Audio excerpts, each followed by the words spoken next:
Would you say that Chopper's in terms of his height? Would you say that Chopper is short? Yeah. Because he was looking a little too short the way he was blowing that whistle.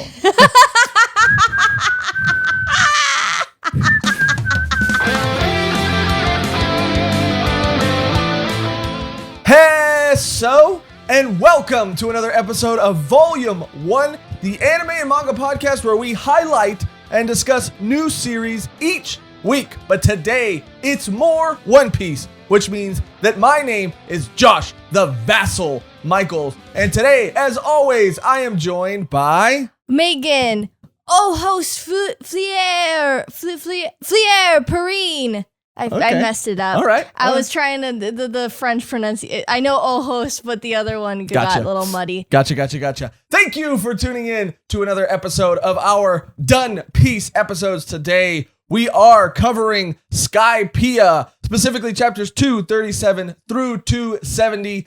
Mehgan, I absolutely love this series more and more. Every time I read it, every time I come back to it, it's something that I forget how much I enjoy. And I think it's because of it being uncharted territory for me, which is what I spoke about in the last episode. Mm-hmm.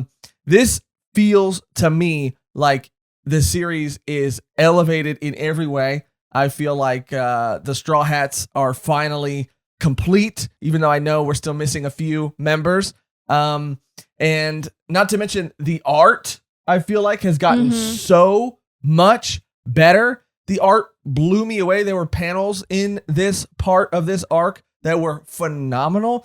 And just the overall epicness of the battles and everything. I mean, it was on some berserk level stuff.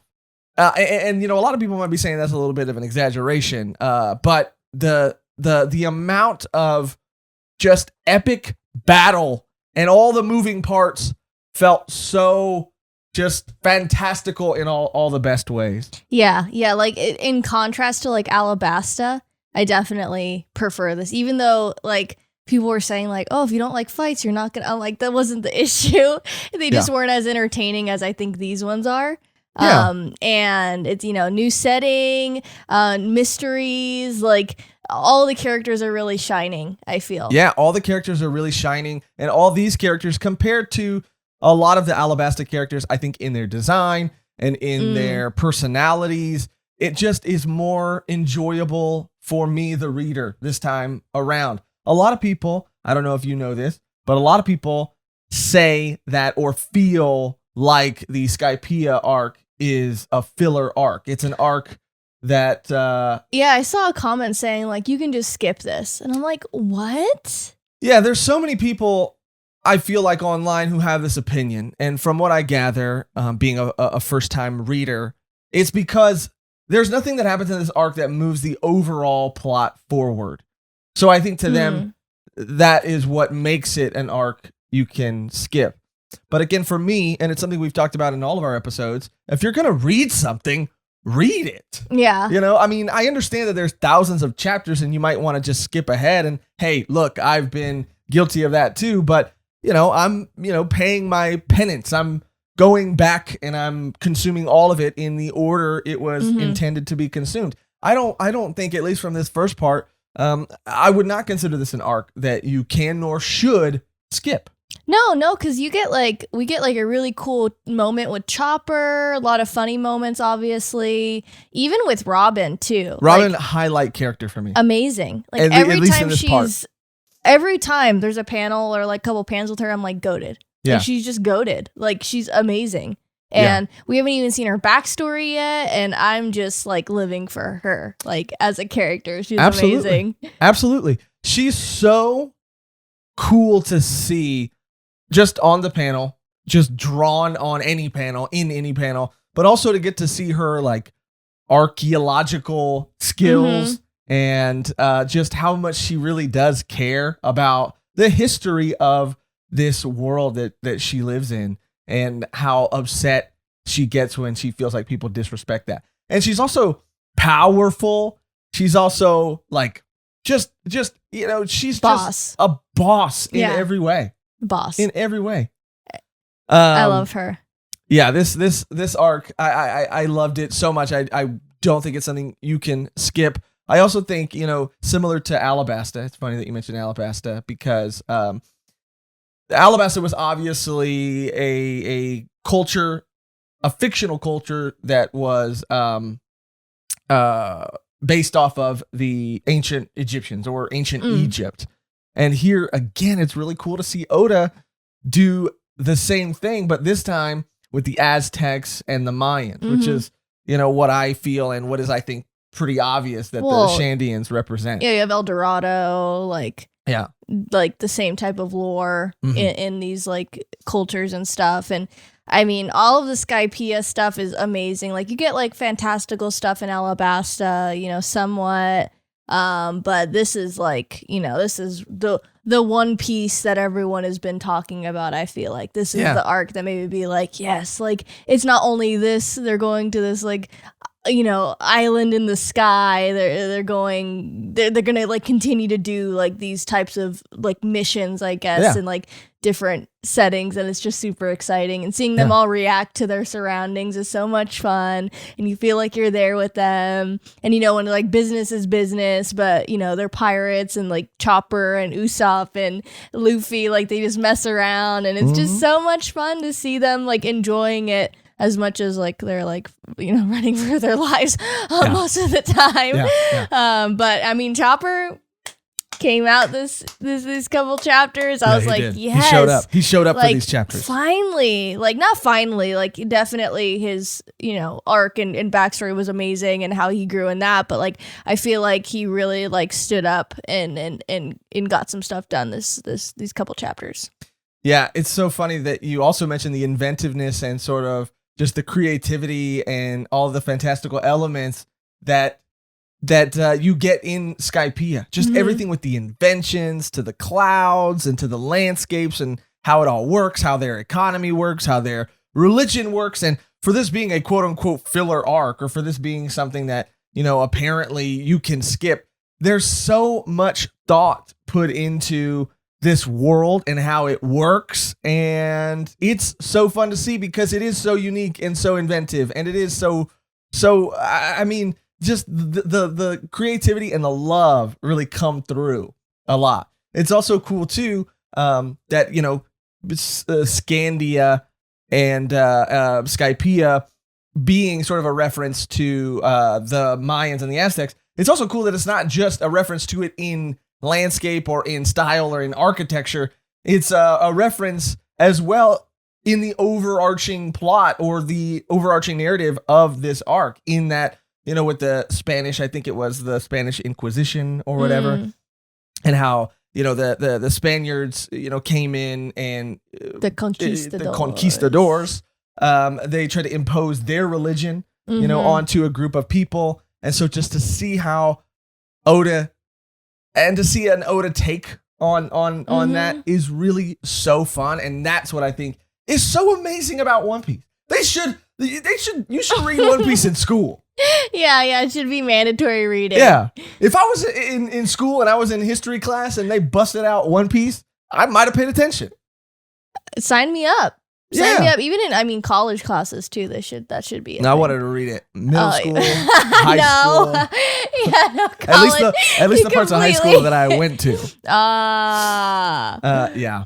But you're right. Everybody has their shining moment. Chopper, everybody. Yeah. Usopp, Sanji, even Robin. Yeah. I mean, it's just like every volume, every couple volumes, like especially in this, like you just see how useful they are to each other and how useful they are to like the team and themselves, and it's just so awesome to see. Like Luffy, I feel like the last couple volumes that we read leading up to Skypiea, like he did really step up and like prove like he is, not worthy, but like he is able to like hold back for the good of the team. And here he's being like, a little bit more silly. Yeah, he's being goofy. Yeah, he's being super goofy, which is fine because everyone else is kind of shining. And, that's the cool thing about One Piece. Like, not everyone has to be on the same level. I mean, you could even argue that a good leader, a good captain lets his crew shine. That's part of his duty as a captain. But you're right. He does seem to take a back seat. Yeah, a little bit. And I'm sure like where we left off, like where we find him, I'm sure like after they get out of that situation, he'll be able to get in the mix again a little bit more. But I was fine with, him taking a back seat, or even like Usopp not really, doing much, but everyone else was stepping up to the plate. Yeah, and even Usopp too. I mean, he stepped up in a lot of ways, just based on sort of this equipment and this gear that I didn't even know he had. I mean, he's busting out Gatling guns from his crotch like Batman, like some sort of horny Batman. Well, just because it's coming out of his crotch, he's having to thrust his crotch to really shoot it. Yeah, but his pockets are full, so there's no really where else to put it. Like, there's no other spot. So I don't know. I guess, but they were also doing a ball challenge. Which sounds, they're doing the swamp. Yeah, I can't say it. It's not the time yet. Timer's not up yet. Yeah, I'll say it later. But I was really, really enjoying these volumes. Yeah, I'm super excited for it to be complete. I'm super excited to see where they go, and like I do love too when like stories have like like the gorillas are saying like they're you don't understand like why they're going against these people when they should be on the same side, but they're not, and it's just like opposing characters, and how like technically like we'll talk about the Sky Knight and his relationship with them, and it's like we're on the same side, he's like, but not really, and it's just like a lot of moving parts that maybe that's why people. I mean, it does focus a lot on the other characters versus like the main characters for a little bit. So maybe that's why people kind of get like dropped out from it. Does that make sense? Because it does focus a lot on the main Straw Hats, but also the world of Skypiea and the like, all the logistics and like the government and the religion. And maybe that's why people are like, yeah, it doesn't have to involve them that much. So I don't know. I like it too. I like the confidence, like you said, to go in and to just call things what they would be called in that world, and for us to not need to be or feel like we need to be clued in or know exactly what everything is or what everything means until later on, like to call things Varse and not know what a Varse is, or other like little terms, drivers, little terms, and then as the chapters go on, we learn what these things mean, and it just makes the world feel more real, I think, because they wouldn't be calling it, what we call it, or what they even call it on, in the Grand Blue. They'd be calling it what they call it in the sky. Yeah. Which is also crazy, too. This is such a fun arc, and it takes place in the sky, in the freaking sky. On the clouds. On the clouds. On the clouds. I mean, it's really something like a fairy tale. Yeah. Really. Yeah, definitely. And that's the aspect of like what I kind of expected, or not really expected, going into One Piece. I was like, oh, they're pirates, it's going to be doing pirate things on the sea constantly, but then like upon reading more and more of One Piece, it's just like, dang, like this whole world that they live in is, there's so many fantastical elements, and it just makes it so like refreshing that it's not just like a pirate standard yo-ho story. Like it's amazing. I think people from like first glance, maybe not from the character designs, but everything else, people might like write it off as that, but it's because it's and I feel like I learned that and started to really learn that in the previous arc, or sub arc, the Jaya arc. But it's because One Piece pirates, I think, have their own definition. To be a One Piece pirate, it means something different, and to be a Straw Hat pirate means something even more different.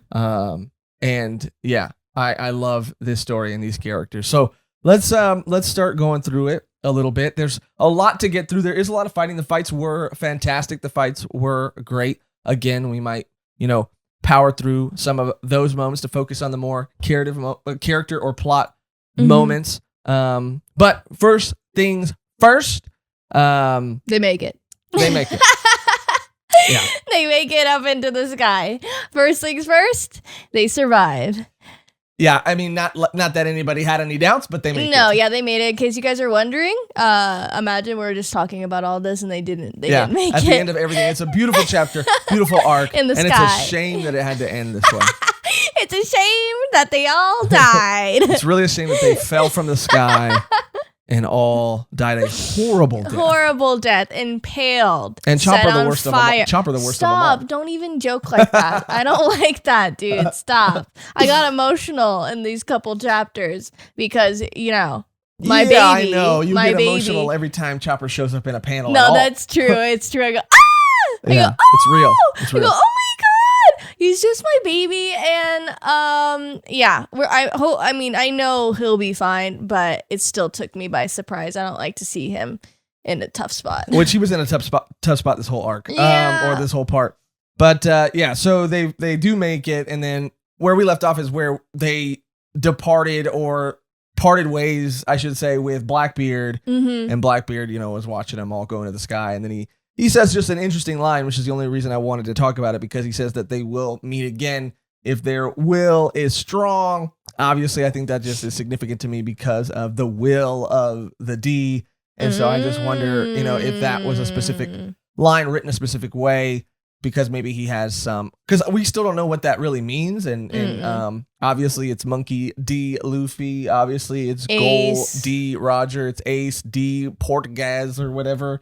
Gas. Ace is awesome.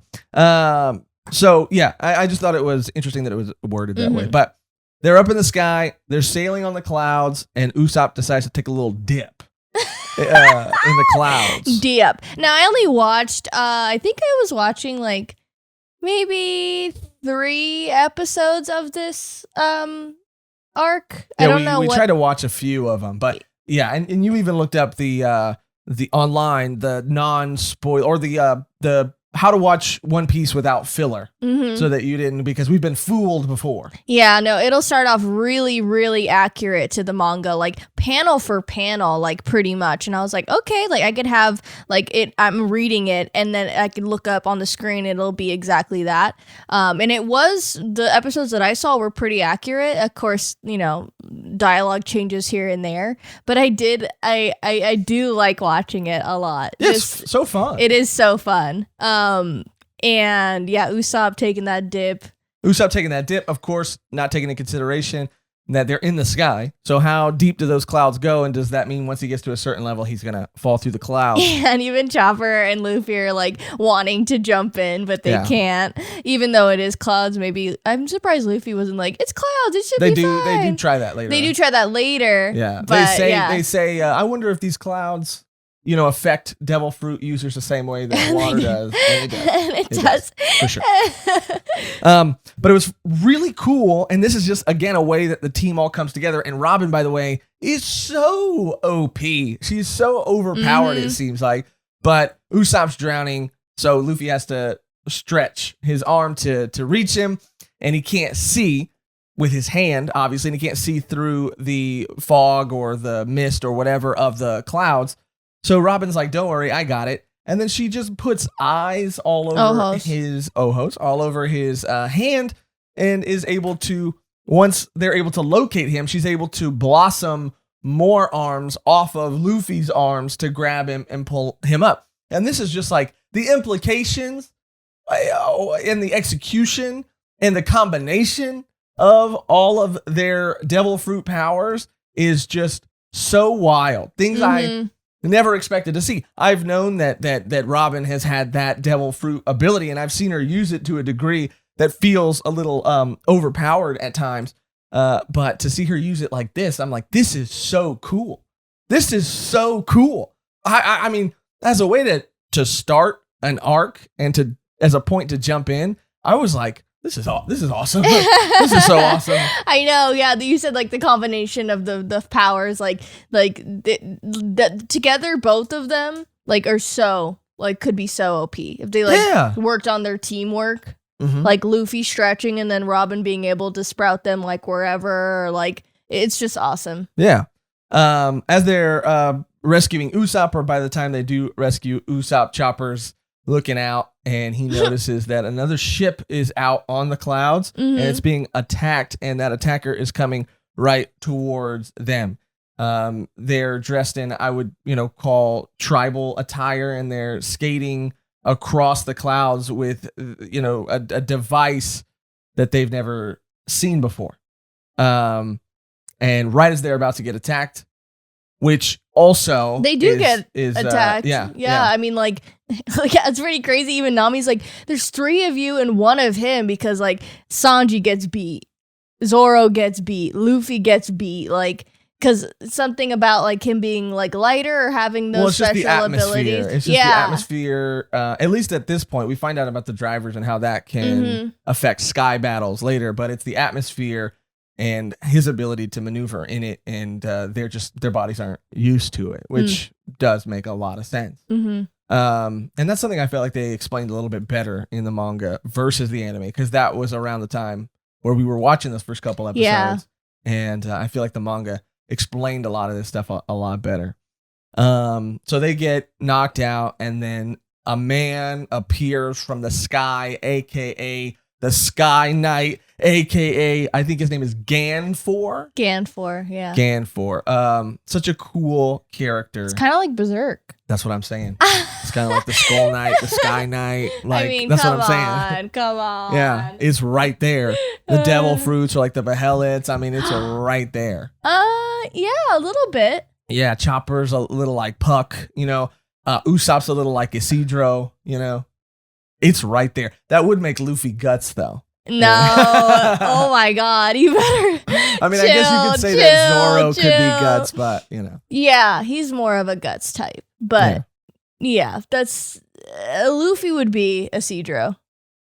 I feel like Usopp would be Isidro for sure. And maybe Kasanji would be Serpico for sure. Anyway, we're getting sidetracked. we can't. But yeah, Ganfor, Sky Knight, which was so funny. Like, he's like, I'm willing to help you guys out. I can give you this whistle, but you will have to pay me. And they're like, what? Yeah. And he's like, what? I mean, I need payment. And they're like, well, we don't have money, so. Yeah. Yeah.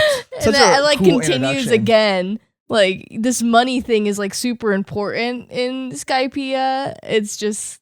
Well, yeah, it continues a little bit later on when they're having to enter Heaven's Gate. But he also enters with his horse or his bird, Pierre, which can turn into a horse or a Pegasus. That was such a funny reveal too, because it's set up and it's silhouetted and it's this epic, Pegasus, and even Nami's in awe, like, oh my God, it's so beautiful.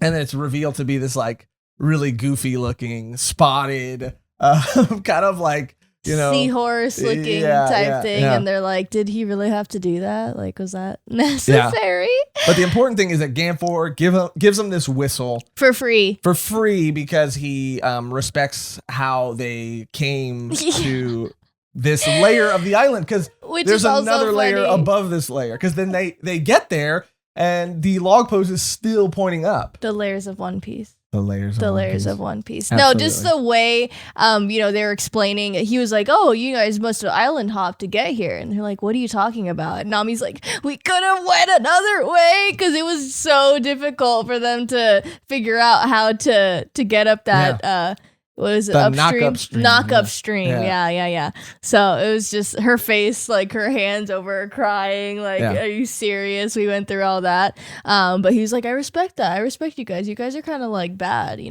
guys are kind of good. Bad in a good way. Yeah, you guys are kind of like badass. Yeah.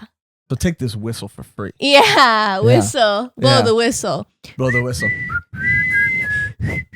Yeah, anyway. But yeah, that was a cool moment too. Like, you assume everyone's a bad guy at first in One Piece. Yeah, for sure. And then they're like, oh, I'll help you. And you're like, that's the thing about these arcs is, and that's kind of what, I guess I talked more about in the Jaya arc, but it just felt like that arc kind of broke the mold compared to other arcs. And while this arc does at times feel like Alabasta, just in its formula, I guess, it does also sort of break that and play with that as well too. So I just feel like while there are a lot of things that do tend to happen in every arc, like the gang gets to a new place, They meet new people. Some of them turn out to be enemies. Some of them turn out to be friends and foes. And battle ensues. And usually the gang splits up. And then by the end, we'll get back together. Even though that might seem like all it is, it's those slight variations and tweaks and just the way that it's kind of played with in what feels like unexpected ways that makes it fun. Mm-hmm. Yeah. Yeah, because you're always guessing. Yeah. Because it could be like a friend at first, then a foe, or like it keeps it entertaining. And it's for sure entertaining. Yeah. And I all of the character designs in Skypiea are like so cool. Like all of them. Every single one. It's amazing. And like even like the play of like it being like a beach, but there's still clouds, and learning that you can cut the clouds a different way. Like it's just so much fun, and a lot of thought is put into it. And Oda is a madman for once again. For sure. And speaking of that too, because after the Sky Knight kind of leaves them, they continue through. They notice that there's different. I wouldn't call it buoyancy, but there's buoyancy. It's a deep cut. It's a deep pull from the old annals. The old annals of the mind. Stop calling them anals. It's the annals of the mind. It's annals. Yeah. To some, it's annals. Stop. To some, it's anal. So they're just, they have different, there's two different types of clouds. There are some that are a little more solid and can be jumped on, and we find out later can even be used to construct different things. There's a cloud quarry, which was cool. Chopper is so cute jumping on the cloud. Yeah. I love all of them. I love when they have fun. Like it just warms my heart. Like because it's all business. We got to get here. We got to run from here. We got to do this. But then when they just get to play around, like Chopper, Luffy, and Usopp, so adorable. Even like Sanji at one had some point. really funny moments. Or one, Chopper and Sanji had two of maybe the funniest moments in this part. Yeah. For sure. Yeah. And I think we're thinking about the same. I have like two, I think. It's like right around a little further down. But yeah, I just love them. They're so fun. And as they're bouncing on the clouds, they do see a gate. So they go back on the boat, said, Nami, there's a gate we can, go past. They go to the gate and it's Heaven's Gate. Heaven's Gate. Which I also think might be like we're talking about Alabasta being an homage or a mirage to ancient Egypt, and Scandia being Aztec and Mayan. Heaven's Gate was the name of a cult, the Heaven's Gate cult, and so I don't know much about the cult. And I've only heard, bits and pieces. That happened where? Again, I'm not sure, but I do wonder if that's just coincidental, if it's a translation because they're in the sky and they're literally going through what looks like heaven, or if it does mean because of just the sort of religious, the cultism that sort of sometimes surrounds religion, that maybe it's a play on that. And that's the beauty of Oda, is that even if it's not, it is. Well, I saw like one of the SBS like corner, comic corner, and someone asked like, oh, are the the 7 pirates, the warlords of the sea, Warlords of the Sea, like are they based off of privateers, I think they're called, and like back in the day, like the government would hire pirates, and they could have been like really bad people or like not so bad people, and they're just pirates, and they would like hire them to do like like jobs or like to pretty much like go deal with people. So that was just like really cool, because I always wondered like the definition of pirate, like what that actually looked like, because here it is like the Straw Hats are not your typical pirate, I guess. Most of them aren't, but most of them are pretty bad, even in One Piece. So it was just interesting. I was like, just like the real life pulls, for sure, of everything, and like how people pick up on that, and they're like, "Hey, Oda, is this?" Yeah. And he's like, "Yeah," and like even the names of I think the what are they called, the Inui, what the guy, the main guy, the god guy. What's his name? Oh yeah, the Kami. Yeah, the Kami, like his little like henchmen or whatever. Oh yeah, they're all like, and correct me if I'm wrong, like breathing techniques or some sort of like something with religion. Religious. Yeah, because Om is one of them, and yeah, Om, and I have the others written down. We'll get to them when we get to them, but yeah, I kind of picked up on that too. Maybe not breathing techniques, but sort of meditative techniques, because there is mantra as well, that is something that is revealed to be a part of this world too. It's fun. Yeah. And the fact that like if you didn't have a question corner, people would just be like, oh, that was cool, and just move on. We talked about it before, the people who go into the question corner comments or whatever and have looked in the background of the small, like the people are holding up magnifying glasses to panels and asking Oda like, oh yeah, what's the significance of that like dot in the corner? I zoomed in on it, and it's a person. What is that? With their children. Who are these people? Or like he'll make up it feels like he makes up the silliest explanation sometimes for stuff.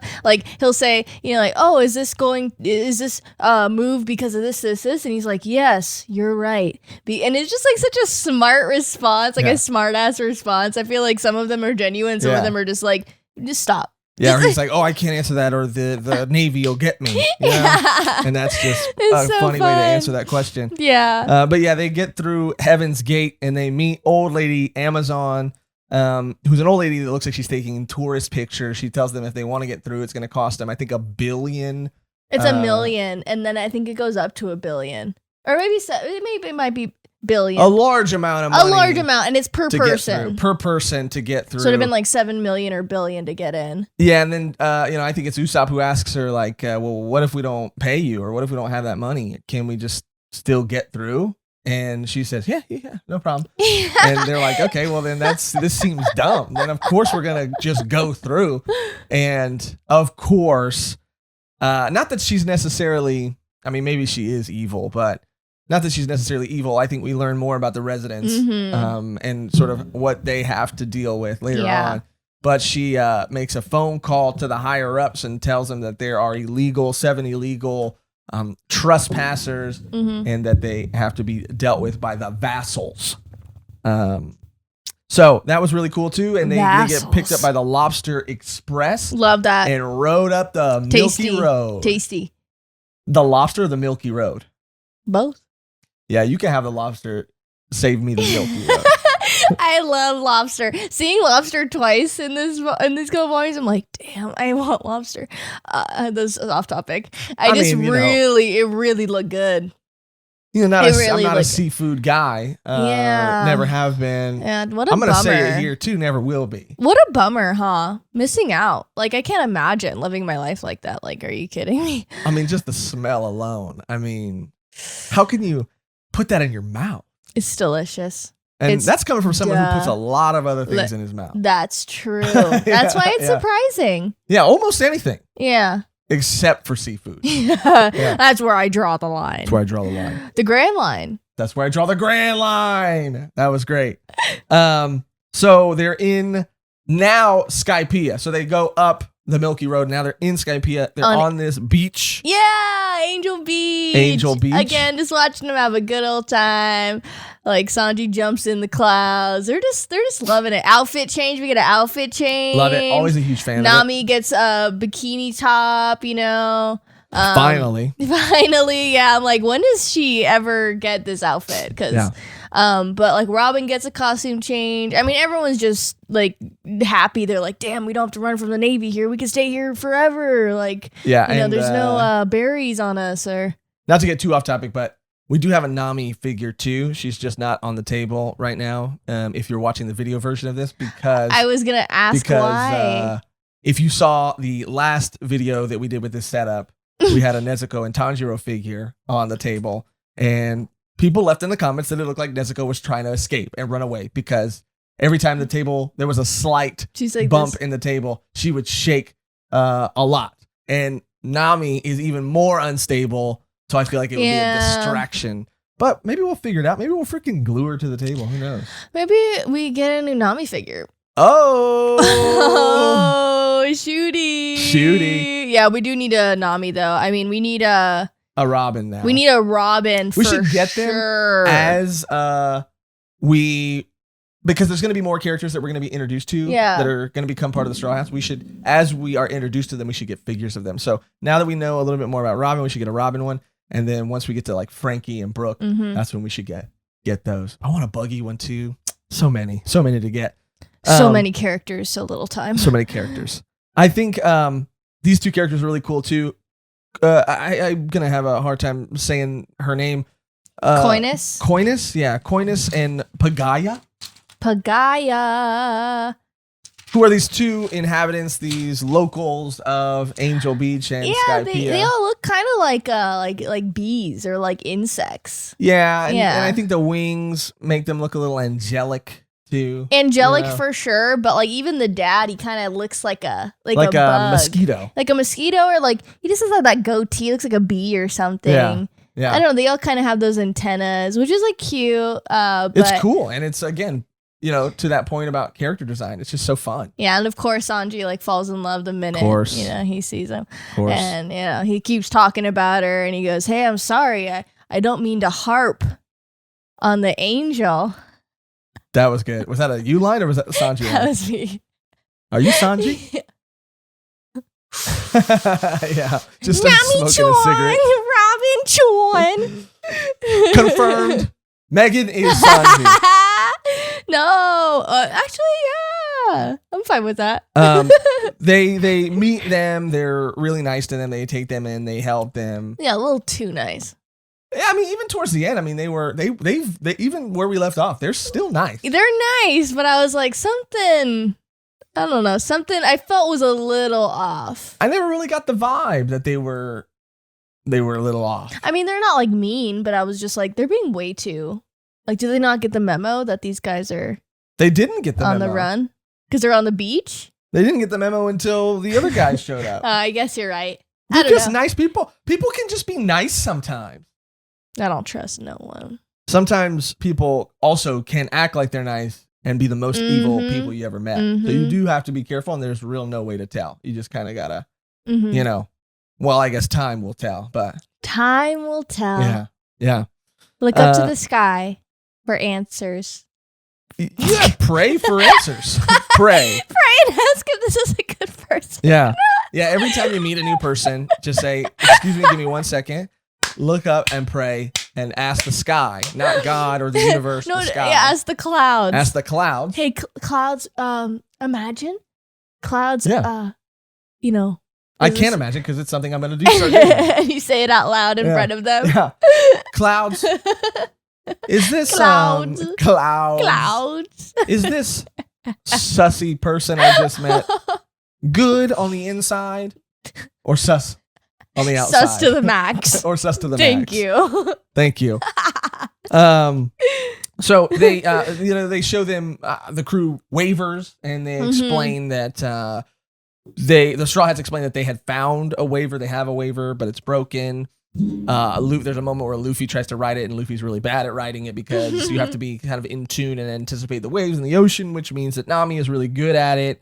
There's a moment that is played throughout a couple chapters where Luffy then is just jealous and just not paying attention to anything because he just can't get over the fact that Nami gets to keep riding. It's like, how can she ride it? She looks like she's having so much fun. How could she? Because he doesn't have a gentle touch either. She says that too. For sure. She's like, you have to have a gentle touch, Luffy, you idiot. But they just kind of let her have fun. Have fun. She deserves it. She deserves it. Of all of them. Of all of them, she deserves it the most. She puts up with a lot. Yeah, she does. Yeah. She does the most. So they also tell them about waivers and dials. Waivers being the things that they're riding around on, and dials being basically Skypiea's source of power. And they're shells or things like shells that basically store different types of energy. They can store wind, they can store light, they can store impacts, they can store everything. Yeah, anything. They can store farts. They can store farts, smells, they can store images, they can store insane voices, they can store everything. Yeah. And the dials have become their main source of power. Like, they can't live without these things now because they've become so integrated into their society. Another just really cool on top of the cloud quarry and stuff like that. Another just really cool, thing that exists in this world that I can't say. Maybe there are other versions of things that store energy, crystals or whatever. But again, to see it in such a fun way, I'm a sucker for it. I'm a sucker for just that aspect of the world, learning about these little, because you don't really have to put that much thought into how the world works. It's nice when you do, but it's not always necessary to get across character or story. It definitely helps, but to see Oda just give that love and attention to every detail of this world and how this world works, chef's kiss. Call me Sanji. Chef's kiss. That was good. So Nami, while she's riding around out there, she gets lost. She comes to the edge of this forest, and it's so funny because there's a scene there where she just sees a guy. Basically, she just watches someone get murdered. Basically. Yeah. She's like, oh, I should not be over here. Yeah, the vassals. And that would have been a nice thing to tell her before, they let her to be on her own devices. Too. I mean, oh, we should have told her the place that she can't go at all, because if she goes, I'm like, you guys should have mentioned that before you let her ride around on this thing. I mean, if we're getting nitpicky, when they let Luffy just ride the waiver and then he crashed hard. And they're like, oh, it's okay. And they're like, oh yeah, it took me 10 years to master it. But we let you ride it immediately. Yeah, not safe. I mean, Luffy's going to be fine. No, he's a devil fruit user. Oh, because he could fall in. If he does fall in. He does. He does fall in. And Chopper, they go, Chopper, why did you jump in to save him? Funny. Oh, so cute. They're like dragging him out. But yeah, she goes to the edge. What is it called? They say, where you can't go. It's like the a upper yard, the domain land, of the kami. The domain of the kami. The domain of the kami. And she is pretty much just like on her, what is it, like a ski-doo? What is it, the waiver? Yeah, I mean, that's the That's pretty waiver. much what they are. But those things are so cool. Yeah. And that technology, because again, like when you see it, you're like, oh, you mean a motor? But it's not a motor. It's a literal dial or shell that stores energy. And they have like put it into their shoes so they can skate, which one of the coolest applications of that is coming up to me too. Out of all the weapons that we get to see in the combinations of weapons, there's something that is kind of snuck by, or at least felt like snuck by, that I was like, this application is awesome. It was so cool, and I wish they would have done more of it, and they kind of do, but there's still part 2. We'll see. But yeah, so they go to the forest. She sees someone get murdered by the vassals. She dips. That's when they get back to, she's headed back to the beach, and that's when this character, who I almost forgot, I read everything, and then I always like to go back and take notes, and it wasn't until I went back to review and take notes that I remembered Captain McKinley. The officer that is just like crawling on the ground all the time. So funny. So funny. So funny. They're all like on the beach. You can clearly see them. Like, why are they crawling? Yeah. Oh, and I also wanted to mention too, so funny. Probably one of my favorite like cover page. What are they referred to as? The short stories before each volume. Oh, right. Yeah, I think a cover page. Cover page story. Like, correct me if I'm wrong, but Wapol's journey. Oh yeah. So funny. It was so good because they just show him, being in like a gutter somewhere and being like homeless, and then him like making little trinkets, and all the kids love the trinkets, and like just the build up of everything. It was one of my favorites for sure. So far, for sure. Sure. Because it's like, Wapol opens his first store and he's still like humble. And then Wapol wins an award. He's still like humble. He opens a bigger store. He goes corporate. And then he just like, okay, Wapol's back to being bad. His sights are on the world. And it's so hilarious. Yeah, it was really fun. I love that. It was cool to see some of those characters again. Yeah. Too. Yeah. Because I really did hate him. Oh, yeah. Yeah, they show like King Dalton. That's what I mean, like getting to see Dalton. Yeah, it was so cute. But anyway, I just wanted to mention that because those were really cool, these couple volumes. This is what I'm talking about when this little thing felt like it got snuck by us a little bit. When Captain McKinley shows up, he basically tells them that they're basically under arrest, in a sense. They're going to be banished to this cloud, if which is probably where that first falling ship came from. Yeah, and if they don't pay twice the amount of Now the it's fee, twice, yeah. the entrance, then they're gonna die. It's just like, why wouldn't you mention that? If you don't pay the fee now, you'll probably have to pay double. Well, that's how they get you. Yeah, I guess. I mean, Amazon. Oh my God, Mehgan. Jeff Bezos. Bezos. Yeah. Jeff Bezos. Oh my God, is Mehgan. Lady Amazon, and she's taking pictures through your phone. They've hacked through your into your phone. Hacked into your phone, and it was corporate America. Oh my God, that was great. My mind is genuinely blown.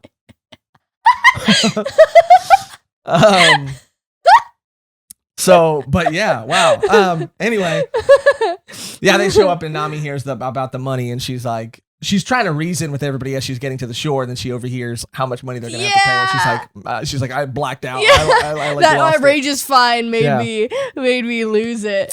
But what's so funny. cool is that they have these arrows that shoot a version of the like Milky Road. They're called Milky Arrows, which is a wild name to call something. Milky Arrows. Yeah. Why is that bad?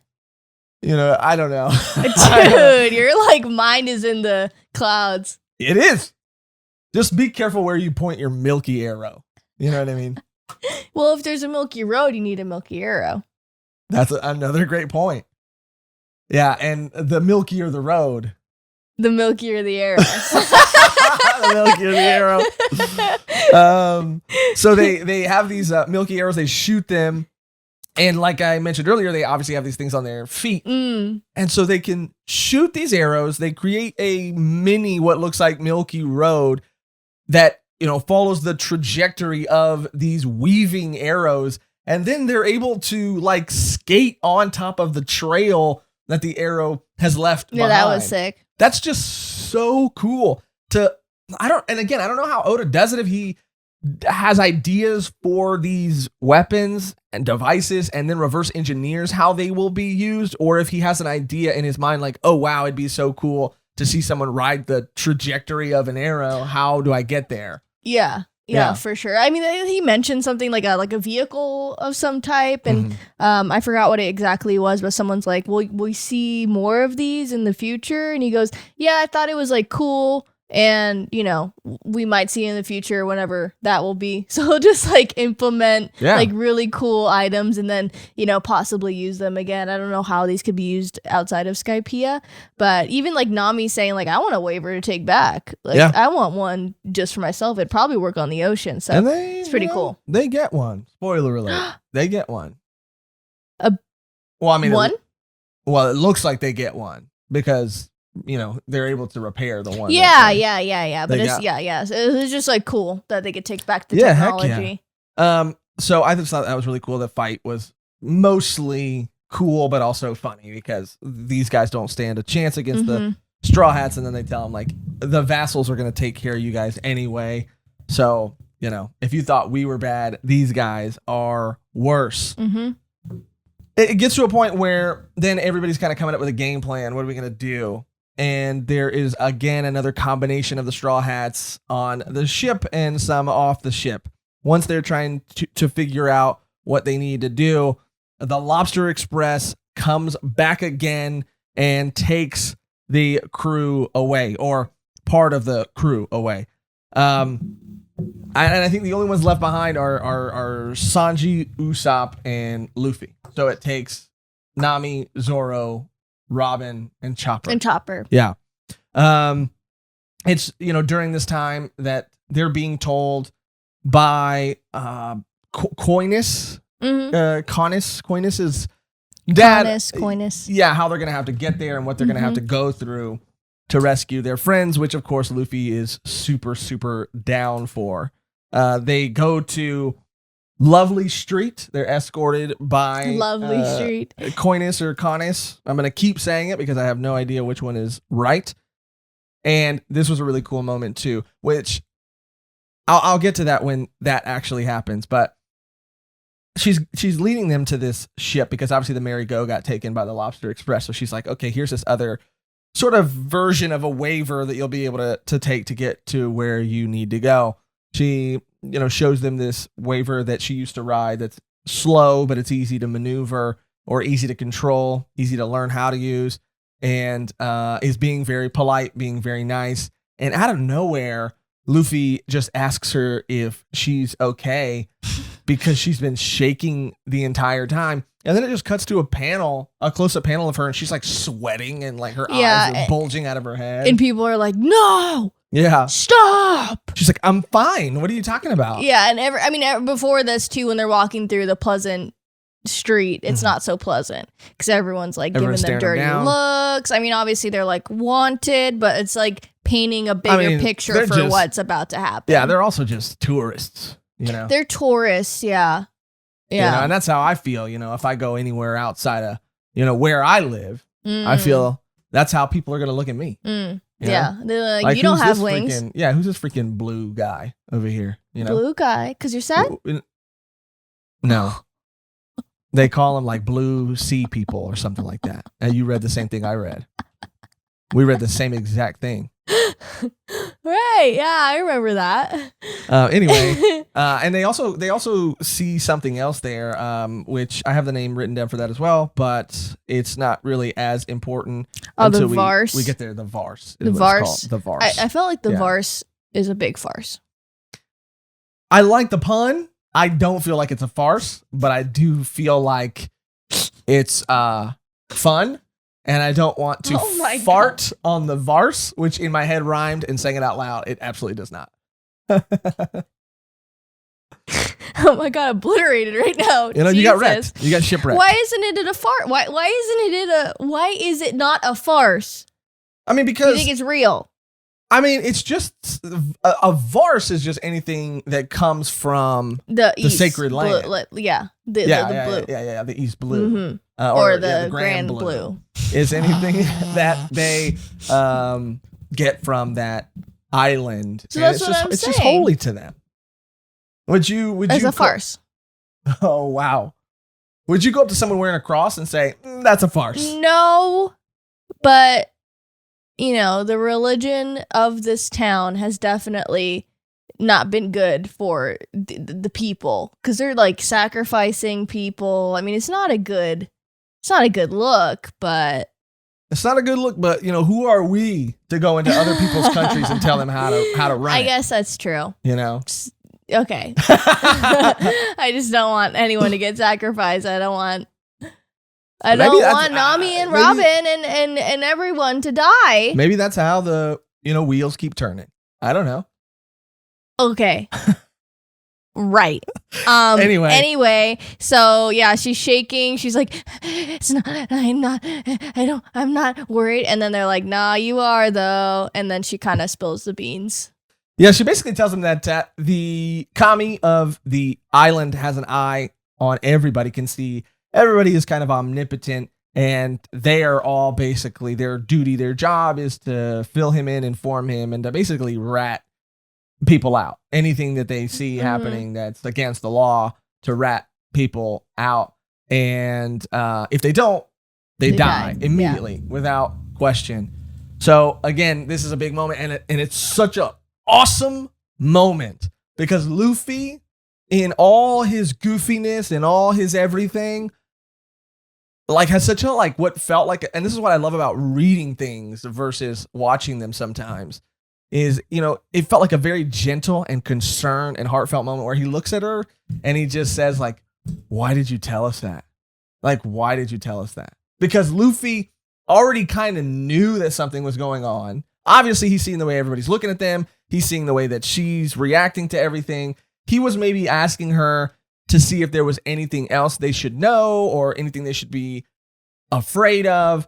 But when she confessed to something that would basically make her guilty and put her life in danger, I feel like it broke Luffy's heart in that moment. He was like, you could have just lied to us.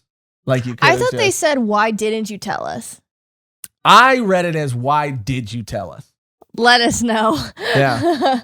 Because he's like, you didn't have a choice, dummy. No, I think that's and again, if I misread it, I prefer the way I misread it. Or if I misread it, I don't care. Either way.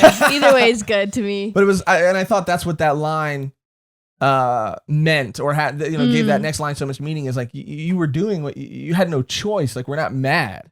We're not mad at you. We're just like, yeah, because she like pretty much admits to, she's the one who called the Lobster Express. She's the one who, had this whole thing set up. Everyone in the town, like, pretty much like is leading you to your death. So they've done it before. So yeah, and because of this, obviously, this beam in the manga, it's kind of told to you what it is later, but in the manga, it's hard to tell exactly what this thing is. And it just looks like a beam that comes from the sky and just creates this huge crater in the clouds. Right before Luffy and Connis are about to get obliterated, the Sky Knight swoops in to save the day again, much like the Skull Knight, just swooping in whenever he wants to help people out. So yeah, I again, this is what I wanted to talk about for a quick second. I don't know how Oda freaking does it, but I see this sky beam. I hear about the Kami. We get to see him a little bit later, but we haven't seen him yet. He's omnipotent. There's, again, just an energy beam that doesn't seem like a normal human would be capable of using, and everybody's calling him a god. So I've fallen for this like multiple times, and I fell for it hook, line, and sinker again, where in my mind, as I'm reading this, I'm like, how is this guy doing this? Like, how is this guy like shooting lightning? Yeah, he must be a god. He must be a god. Yeah. And then of course it's like, oh no, he's a devil fruit user. No shit. I felt like such an idiot. Like, how, like, why is it that the first thing I would think of? I know, that's like, because it's Kami, and it's like God, and then everyone's like response to this person is like, holy, and like, we have to respect Kami, and Kami's like the top, but then you realize when Sky Knight's like, yeah, I was the Kami. I'm like, wait. Yeah, that kind of threw me for a little bit of a loop too. And I was like, how were you a Kami if you're not a god? And also, it's interesting, too, that when Luffy uses his Devil Fruit abilities, it does seem like it takes people by more surprise than it does when they're not in the sky. People are like, oh, what is that? Or, I don't know. It's something that they're not used to seeing, that they don't see every day, which is kind of a cool way to also look at this arc, too, is that it is, if you're someone who, as you're reading through everything, is feeling yourself getting fatigued by all of these new Devil Fruit abilities and these Devil Fruit fights, it's cool that Oda gives you a break from that and can show you another interesting fighting type or style or character that really there's only in this whole part. There's no real Devil Fruit on Devil Fruit fighting happening, which is kind of cool because everything comes from those drivers, I think. Yeah. So yeah, Skybeam comes down, Sky Knight comes to the rescue, and Luffy, Usopp, and Sanji set off to save the gang. They come to the 4 challenges, which was really cool. Challenge of the ball, challenge of the string, challenge of the iron, and challenge of the swamp. Yes. Which would you pick? I mean, my logic would be the same that theirs was in the story, which is that the ball seems the least harmless. And since we did get to see kind of all the other ones, I think they made the right choice. I would choose the ball. I never back down from a ball challenge, I think. But even the swamp guy wasn't really. I mean, he kind of put up a little bit of a fight, but he was kind of dumb. He's dumb, but his all 3 challenge, of them? Out of all 3 of them, he's the dumbest, but his challenge is no joke. I would have I'm a ball hog, dude. I'll always, I'm always down, Yeah, I would pick the challenge of the string because it might be, like string cheese. That's good. That's good logic. And then I go in there and I go, where's the cheese? And then I get killed immediately. Right away. Yeah, right away. Like, I don't even take like a breath when I enter. It's like right away. Like no hesitation, like dead. Yeah. And that would be unfortunate, but It's part of the challenge. Part of the challenge. I can't like be mad at it. No. Like it happened. It's and you done. You made a logical assumption that there would be string cheese on the other side. Yeah. And same for me. I would probably die immediately too, because I made a logical assumption that I would get a mouthful of balls there.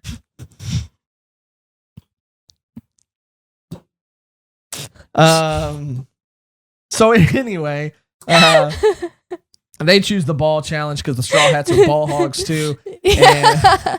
And they made the right choice. This challenge turns out to be, I think, compared to the rest of them, not easy, but of the four, the easiest at least. Yeah. Then it kind of cuts back to the rest of the gang. They're on an altar, and Zoro has a cool moment where they're all kind of waiting around. That's where the Lobster Express kind of dropped them off at this sacrificial altar. And Zoro's like, I'm not staying on this ship. I'm going to go and kind of explore this island. And Nami and Robin decide to go with him. Which was a mistake. Well, it's a mistake to just leave Chopper alone. Even though, again, I forget that Chopper being a zone can have these different forms as well. But he's like, okay, we're going to leave you alone with the ship. And he's like, okay. Like, I have this responsibility. I have this duty. I can't let them down. And he gets like a little like toolbox even. He's like, I'm going to help out any way I can. And he's just so adorable. Yeah. I love him. And Zoro has this cool line. And this is, again, the art where it really kind of comes through, where it's a panel just on Zoro's face. And they ask him about, like, aren't you afraid of the kami? Or, he's a god or this and that. And he says, like, I don't pray to kami. And he just like goes out into this dangerous forest. And I'm like, damn, dude, I'm about to fuck you right now. I don't know if it's just me. That's the tension. Yeah. This is the tension. I mean, sure. Zoro really is like damn, Zaddy. For sure. And he's just becoming more and more Zaddy as the series goes on. For sure. Like compared to like Sanji can be Zaddy sometimes. But most of the time he's more simpy. And Zoro's just Zaddy, like off the charts. 100%. But they leave Chopper there. Yeah. And, they leave him with the whistle. They leave him with the whistle. And I did have a question for you. Would you say that Chopper is short? Would you say that Chopper is in terms of his height? Would you say that Chopper is short? Yeah. Because he was looking a little too short the way he was blowing that whistle.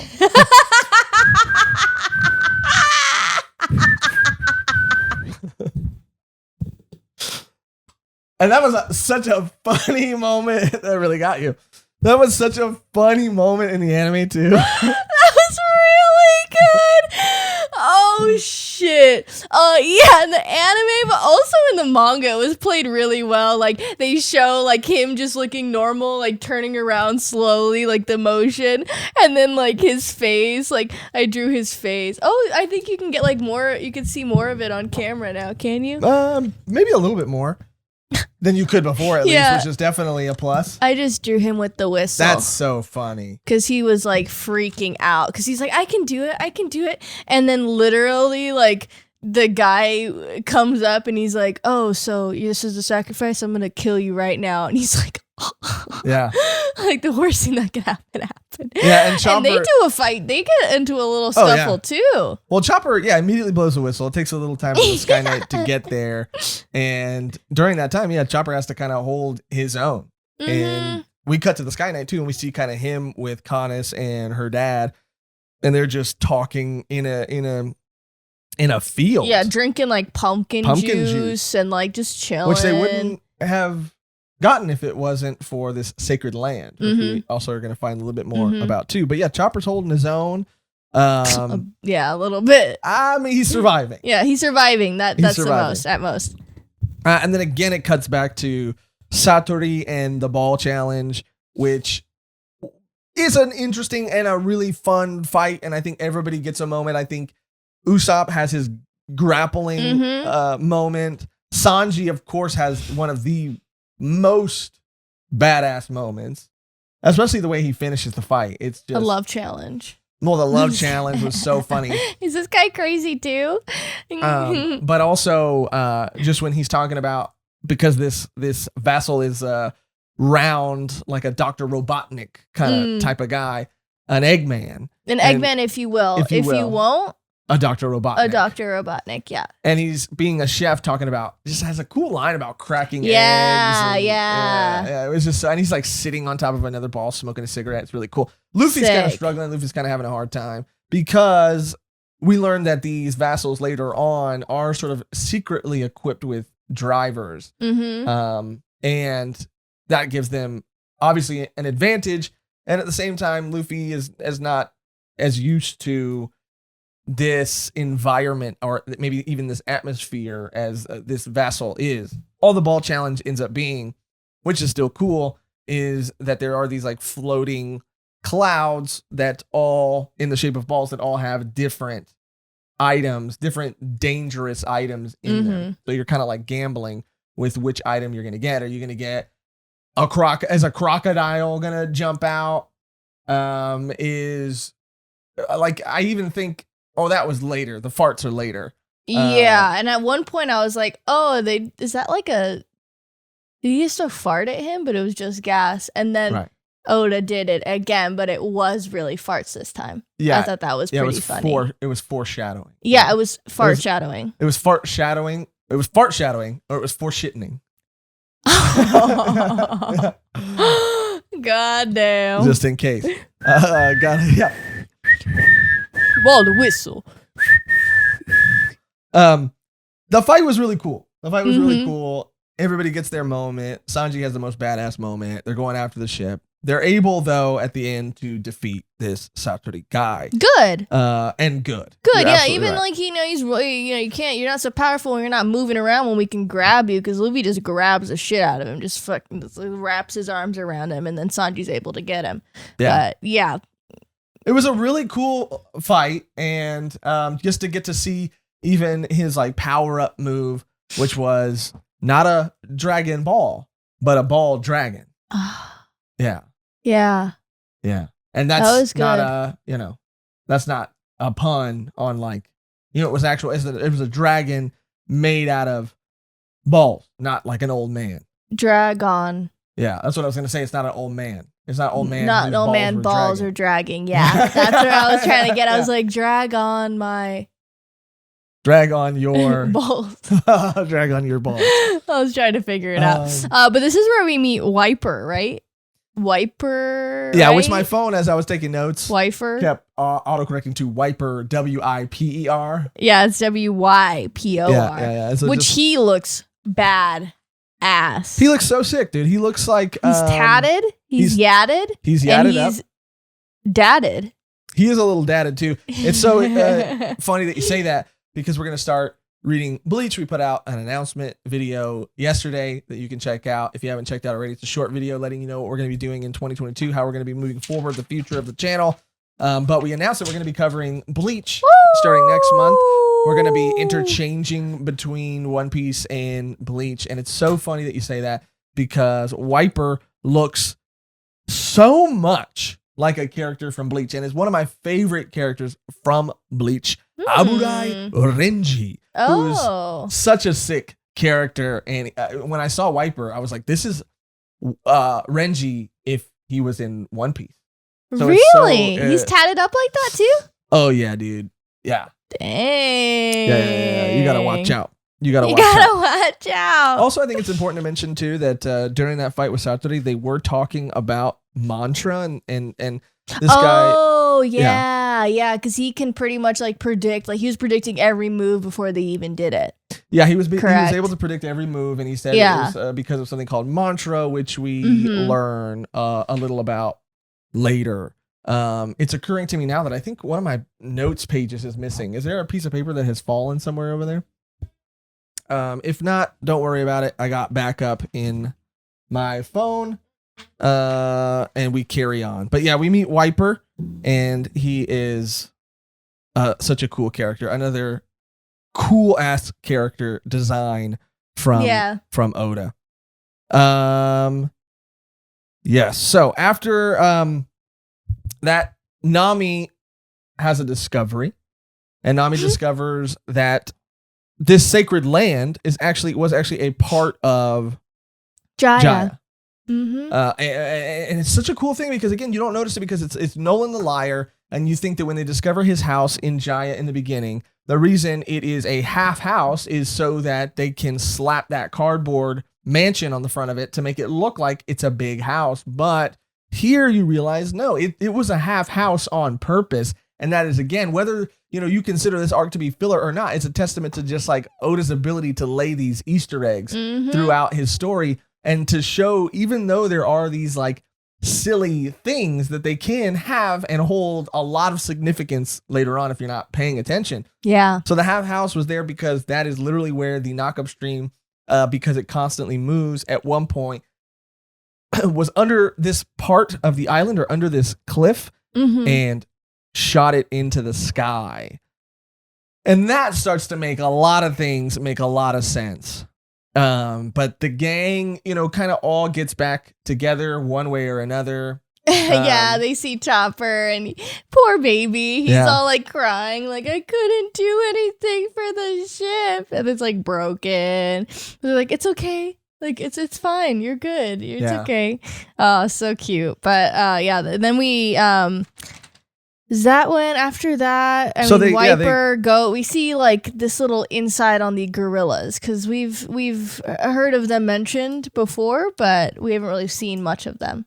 Yeah, before that though, and I think it's a part of Nami's discovery too, when the gang does all get back together with the map. Yeah, they go camping. Oh yeah, they do go camping. Yeah, they have a little camping excursion on the banks of the island. Yeah, this is while Sky Knight is still like asleep because he got messed up from that fight, and you think he's dead, but he doesn't die.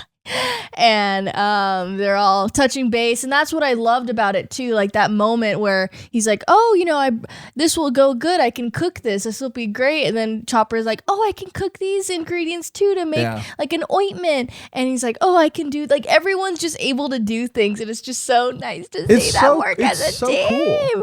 And I love it. Because I was missing that page in my notes, which I have in front of me now.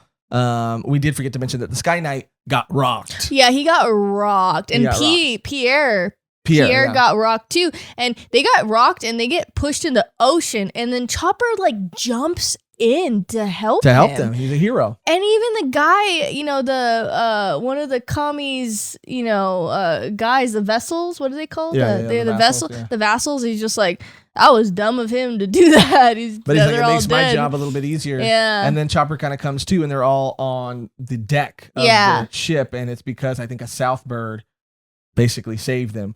Southbird Joey. Which lets them in on the fact that this could also be something that, because Southbirds to them only exist on Jaya. Mm-hmm. So I think that's when they start to piece it together before Nami comes back with that full revelation that she's had. The gang, during their camping trip too, she kind of updates them on everything else and lets them know that Nolan the Liar, one of his last words were, I saw the gold in the skull's right eye, when she takes the map of Skypiea that was found earlier and she takes the map of Jaya and she puts them together. They do make a skull. And so now they know exactly on the map where they are going, because Sky Knight is there too, recovering. He tells us what Varst is, which we explained earlier, is just anything that comes from that land. And the reason that land is so sacred to them is because in Skypiea, they don't have, nothing can grow in Skypiea. Like, they don't have greenery. They don't have soil. They don't have these things. So whenever things would wash up on the shores of Skypiea from the Grand Blue, they would be relics, or they would be treated as something that was very valuable. So obviously when this huge plot of land shows up, it becomes a sacred land. And that was what I was mentioning when I said that's what makes this all start to make a lot more sense, because that's when we find out really what the Shandians are all about. The gorillas are all about. But yeah, we also get to meet the other vassals for a second. We meet Ohm, Geratsu, the weird guy, and then Commander Yama, who's this like super huge guy that Robin's gonna have a fight with and square off with later. But yeah, they come up with a plan to split up into teams. So you got Chopper, Zoro, Luffy, and Robin, and then Usopp, Sanji, and Nami stay on the boat. One of them is the gold team, and the other one is the team that's basically in charge of escaping. Basically, they're gonna kind of rendezvous because they've also found out that getting off this island is going to be equally as challenging as getting onto it was. Then we meet Inaru. We finally get to meet him, the Kami. We finally get to meet him, and I love this guy's character design too. Even though he is a sleazebag and sort of like he's a douche. Yeah. He's like not even an asshole. He's a douche. Yeah. He's even got a little bit of a fuckboy energy to him, I would say. Oh, yeah. Yeah. Yeah, definitely. Thinks he knows everything. Yeah, well, he thinks he's a god. Yeah. He thinks he's a god. Like, even like the Sky Knight was kind of saying like, I was a kami, but this guy like genuinely like, rules like a god, like straight up, like no forgiveness, like you're dead. And we find out too that when I want to say Gandalf, when Gandorf was the kami, that he was in negotiations with Scandia, and he was trying to come to some sort of treaty or trying to make peace because Skypiea had never had war until this land appeared, and it was because this land was inhabited. And so the natural inhabitants of this land are fighting for their motherland, while the Skypeans, if you will, are fighting for something that they consider sacred. So that's where that war comes from. But when we meet Inaru, he's got fuckboy energy, douchebag kind of looking guy. He also just in the way he treats people and just the way he's like sitting in his like throne or whatever. But he makes a prediction. He basically tells the vassals that, they're not designated to any section of the forest anymore. They can go wherever they want to go and present their challenges wherever, whenever, however they want. And when they leave, he is, one of his advisors is there, and he makes a prediction. He counts and tallies up all the numbers of everybody that's going to be involved in this skirmish and makes a prediction that out of the 81 people, 5 will be left standing within, I think it's like 2 or 3 hours. And that's Luffy, Nami, Zoro. But that's the thing. There's Chopper.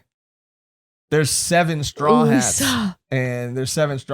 and only 5. Maybe 5 in like the says, Thunderdome that we see. I mean, that's so cool too. I think it might be that. No, I think it's in total because they can't die, Josh. No, I know, but that guy's either going to be lying or Luffy's going to overcome.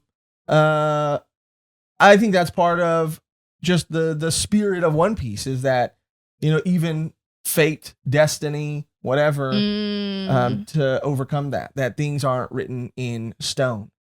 Things aren't written in hieroglyphics on stone. Hieroglyphics. What's that thing they're looking for? That thing that Robin's looking for? Oh, the pillar thing. Yeah, I forgot. Things aren't written in that. Dang it. Dang it. But yeah, and so then that's when we meet Wiper and the Renji character. Shura is someone that he'll have an action with later, which is pretty cool. But we also meet this little girl, Isa, and Rika. Is that her name? Yeah, the other Rika. Oh, didn't write it down. Shoot. Yeah. There's a group of them. They're the Shandians, and you basically all you really need to know is that Wiper is on a mission to get his freaking land back, and he's gonna do anything and everything he can to make that happen. At first he's like, everybody has to survive.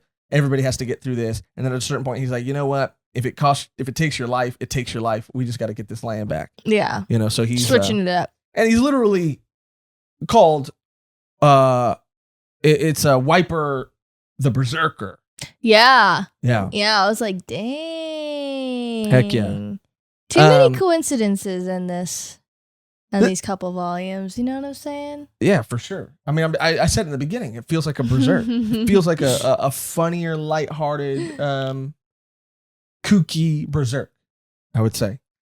But this is where everybody starts pairing off, and this is where this battle really starts to pop off and starts to really happen. And what's cool is that a device that was used in Alabasta that was the Straw Hats versus each opponent, and at the end of each battle, you'd get Sanji versus so-and-so, Sanji wins. Nami versus so-and-so, Nami wins. In this, you're kind of getting a similar device, which is, again, what I talked about makes it so special is these little tweaks, is you're getting like how much time has passed and how many people have fallen and how close to the Kami's prediction. Which is fun. How true is that going to be? Yeah. Super fun. Awesome. You're like, oh my gosh, one down. He even kills one and just is like 24 or like whatever the number is. Yeah, that was such a cool way to end that chapter. I don't know if it ended the chapter, but it was like 24, he kills someone 25 or 23 or whatever. And it was just so cool and entertaining. And it does keep you on the edge of your seat. Like, damn, I want to see what happens. I don't want to stop reading.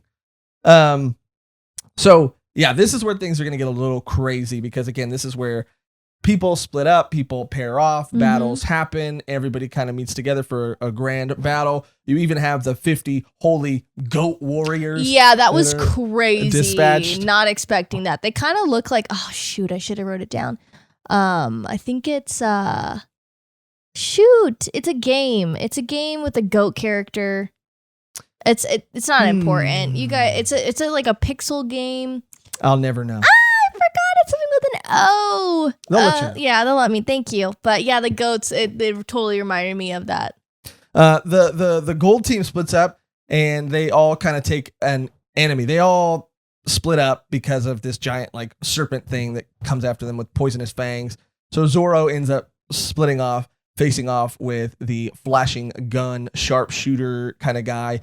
Luffy ends up pairing off with Wiper, and Robin fights Yama, which out of all of those fights, Robin and Yama was the absolute coolest. Because it was like, I mean, it cuts to them fighting, it cuts to even like, I think, Zoro at this point being, winning. It was a little bit of a fight, but he's just like, if you're telling me you're going to kill me, like, I'm not going to hold back. And that was such a cool line, too. Yeah. And yeah, it was so sick. He's like, I don't have anything against you, dude. But if someone tells me they're going to kill me, like, what do you say? I'll do what it takes to survive.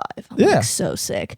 And we're getting, like, again, in this fight, maybe, like, what was so cool about each fight was that the Robin fight was a cool character-driven fight that really informs you more on what she cares about and what her motivations are. And with Zoro, it was just the art, man. The art in the Zoro fight was crazy. They were going at it. Like, that's what I was saying, like, the contrast of, like, even, like, Luffy, Zoro, and then Robin, where you think that, like, she's, like, getting her ass beat. Like, you think that she's, like, not able to defeat this fool.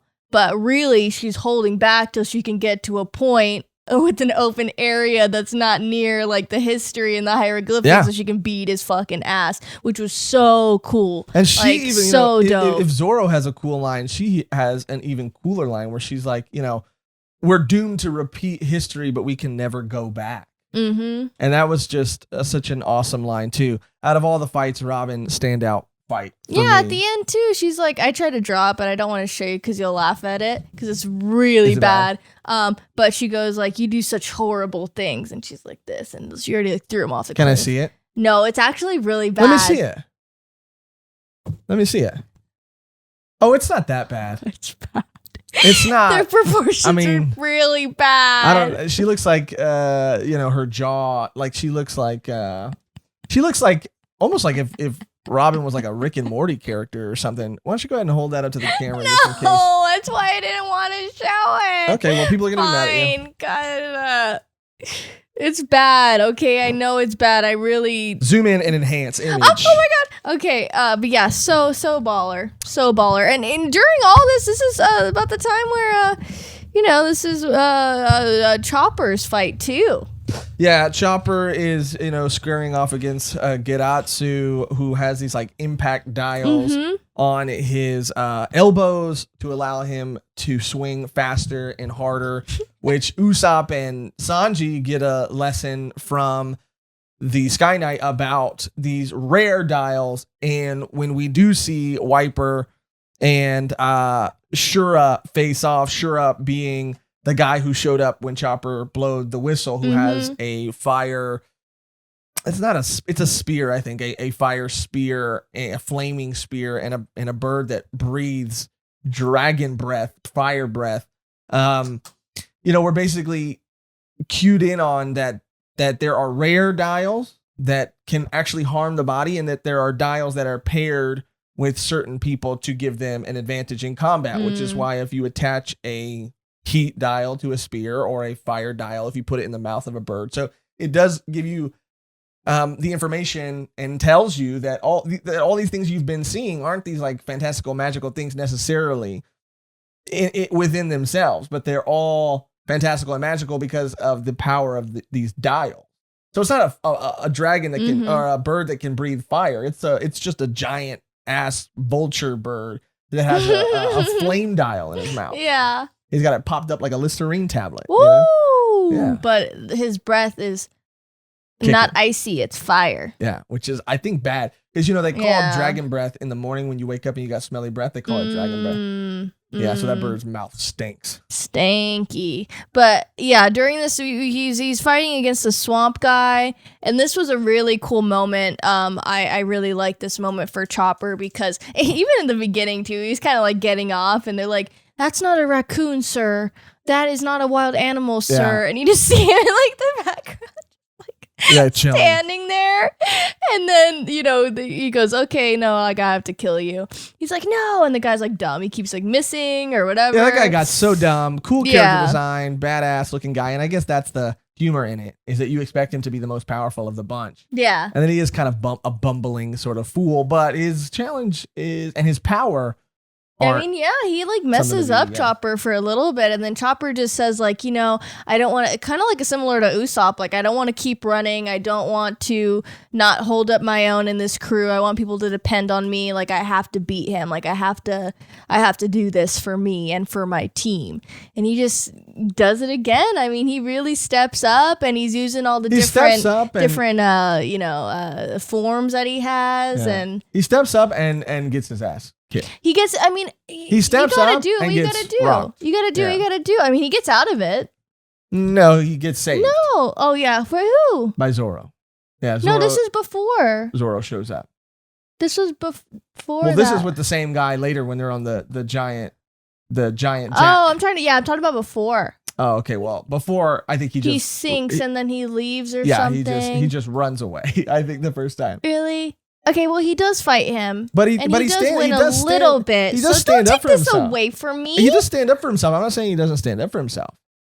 Chopper hater. I'm not a chopper hater. I'm a chopper lover. I'm a chopper lover. I'm a lover, not a chopper. Stupid. But he does get out of it. I just like that little moment for him. Yeah, and it's cool to see him stand up for himself. Also, another thing that happens that's really important to mention is that while the Sky Knight is giving Sanji and Usopp this lesson, and Nami too, this lesson on these ancient dials and different dials, the Kami shows up, and with what seems like little to no effort, like almost kills Sanji. And then Usopp goes to put his hand on his chest, and he's like, I can't feel a heartbeat. And then he's, checking the wrong side. And then immediately Usopp gets wiped out too. Yeah, he gets beat. And the Kami is basically telling the Sky Knight, like, I'm coming here to basically tell you goodbye. I had a lot of respect for you, but whether I did or whether I didn't, I'm not going to really need this place anymore. Everybody's here for the same thing. Everybody's fighting for the same thing, this gold. And he's like, what gold? And he's like, that's why you don't know anything because you're an idiot. And, my plan is going to come to fruition. We're all going to be out of here. And the prophecy. Yeah, the prophecy. And he's like, what are you talking about? And he's like, well, it's none of Figure it out. Yeah, figure it out. You idiot. None of your business. I came here to say bye, not to tell you my whole plan. Yeah, chill. And that was a crazy moment too. I mean, obviously, that Sanji and Usopp are going to be fine, but still. Every time they get rocked, you're like, damn. But you're just like, damn, dude. And what it really does mean is recovery time. It just means that they're not going to be a part of, that climactic battle, at least not this time around. But yeah, so that's where we kind of cut back to, and we get that Chopper get to fight the second fight. I think that you were talking climbs about, up the tree.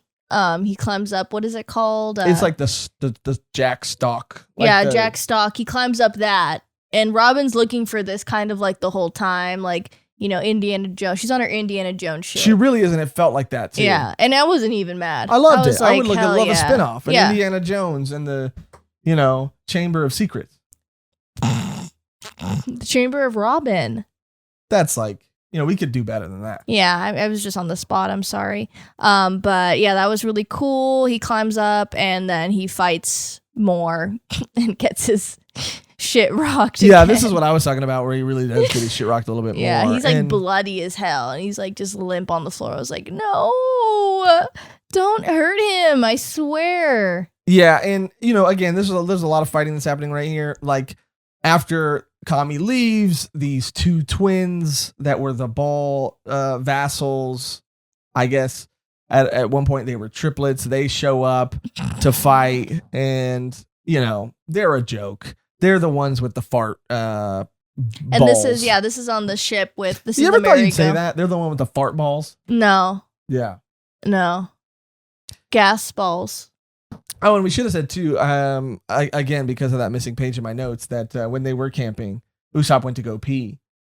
Someone knocked him out, and when they woke up, the merry-go was repaired and fixed. Yeah, and he goes, do your Usopp voice. Oh, I can't on the spot. I could try.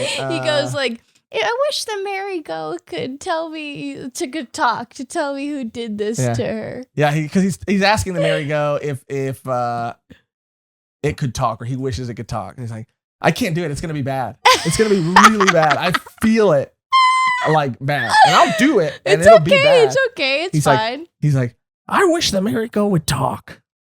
I don't know what voice that was. It's not terrible. It's not terrible. I need to hear it. I need to hear the dub again. But yeah, the merry-go is fixed, and they're on the merry-go right now. What is it? Nami, and we forgot to mention too that the dad and Conis came back.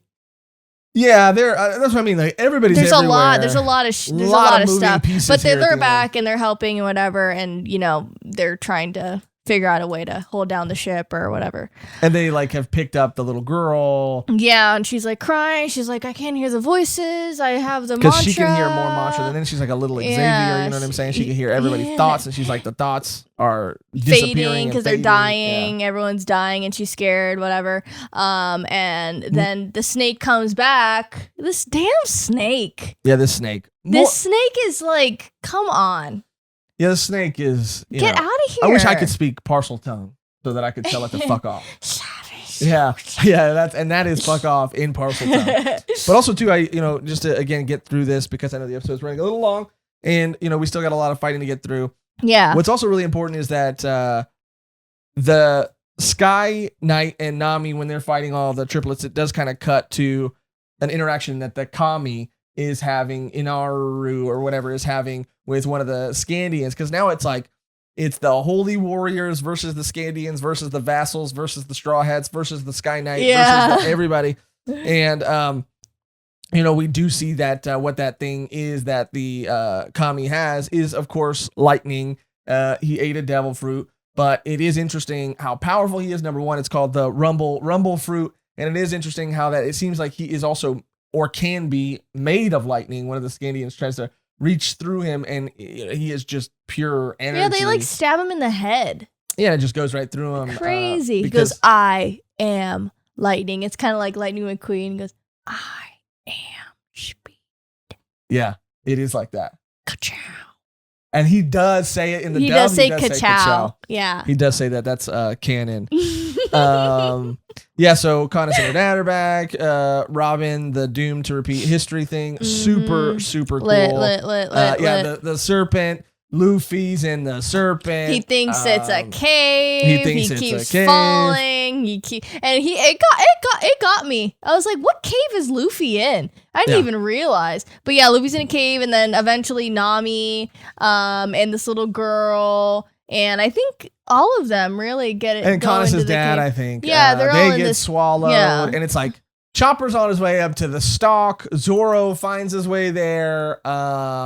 Luffy's in the serpent's belly, which is on the way there, which Nami and everybody is leading there because they're running from it and it's chasing them. And Robin's on her way there too because she's like finding all the mysteries and stuff. So everyone's like pretty much there. And that's what I mean about epic battle, because like once you get to the top of this stalk, Chopper's like one of the first ones to get there. Robin's still doing her Indiana Jones shit. But when you get there, it's everybody. I mean, you literally have the Sky Knight flying on Pierre. You have one of the vassals and his dog. His like giant, my God, Clifford-sized dog. Love it. He like punches so. Yeah. It's his little freaking, like, he decks it with his little paw, and he's just like, I train my dog to do martial arts and stand on 2 feet. And Zoro's like, even like, aren't there limits here? Like, so funny, so funny. It was so funny, so cool. He, by the way, is the Iron Challenge vassal. Mm-hmm. So it's almost like he's able to control these clouds or this cloud-like substance and make it as tough as iron. So he's making barbed wire, blades that chase Zoro around. The other guy with the flaming spear was the String Challenge vassal. And then there's one more, which I forget. So there's the ball one. Oh, the swamp. Or is he the swamp one? There's so many. The swamp one was the one that fought Chopper the first time. That's right. So the ball one's out. So the only ones we have left are the iron one and then the string. I thought because what's his name took the string one out. Wiper took the string guy out with the reject impact dial. So there's only one vessel? Yeah, and I think that's what I'm saying. It is so much. There's so much. There's so many moving parts. There's so many people. And I'm pretty sure, I'm probably wrong, but I'm also sure, which is a contradiction, that there's one left. But there's also, the Holy Warriors. There's also the Kami himself. There's also, everybody. And everybody, the Straw Hats and Ikanis and her dad and the other Scandians. I mean, everybody. And when you get there and you're atop this stalk, and you really just see across this landscape, which everybody is trying to get to the Kami's temple, but he's not there. But when you see everybody there and you see people flying through the air and people using their dial abilities, and you see Zoro swinging his swords, and you see like explosions and Chopper hopping around, and it is on a scale and on like an epicness that is Berserk level and unparalleled and rivals Berserk. I mean, I know they're completely different stories, and people might be upset at that comparison. Yeah, they're gonna kill you for that. But it's just like, god damn. But yes, so basically the last few things, we're almost done, is Robin finds El Dorado, aka Shandoria, the lost city of gold. She finds it by basically, she realizes that the clouds have sort of started to billow up and around the bottom of the island, so she has to dig through them to get there. And she sees this like beautiful, vast, ancient ruins, and she's just sort of marveling at all of them. And it's beautiful, and again, just grand, epic, the scale of it, awesome. And the steel cage match happens, which we haven't really gotten to see the outcome of that steel cage match, but that is where Rocky is her name. And did I call her Rocky earlier? Did I call her something else? I don't remember. Anyway, Rocky and Neru have this like meeting where she's trying to get to Wiper in this steel cage, because again, the Iron Challenge vassal can make things out of iron, so they trigger all these like barbed wired, milky road cloud things to make a Milky Gate. It's a steel cage match. Milky and only one person. Cage. It's a milky steel cage. Steel cage and match. only one person's getting out alive. But Rocky better be Chopper. I don't know if Chopper's in there. He is. Is he in there? Mm-hmm. Damn, Chopper's hard to keep track of. He's like passed out though. He's in there, though. Right. Rocky shows up and Arrow shows up and basically zaps her one Dead. time real good. Seems dead, but we'll see. Yeah, yeah, exactly. Yeah. We'll see. Wiper through the steel cage sees it. Obviously, he's not too happy about it.